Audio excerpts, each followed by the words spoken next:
main problem is that we think is going on is the instability in the system. There's excessive sediment load. The riverbed is unstable and has, and as I have mentioned, that's not conducive to a thriving mussel population. And even though some things are improving, some fish are moving back, some important fish species, the mussels haven't returned to Minnesota yet, and it's probably a habitat issue. To me, the hydrology is probably at this point. We have sewage plants all up and down the river now, right? So you can't blame it on that. And to me, it's the water movement. These banks are all falling in constantly. Whatever bounces up and down, it's good to go up 20 feet in a week here and back down the next.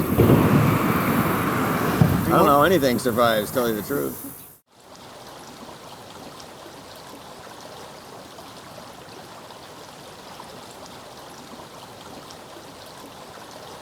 A stable river environment, stable, by that I mean not a lot of erosion and deposition, a little, because that's what rivers do, they move around, but less fluctuation annually from flash floods, for example, kind of thing. They destabilize the riverbed. The mussels get uprooted or buried by the sediments, the currents.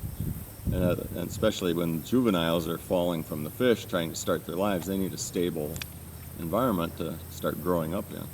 And if they get jacked around by the water all the time, they probably don't make it. That's what I think. And then the other usual prerequisites like dissolved oxygen, and a limit to the amount of ammonia in the sediment that's toxic to fish and mussels.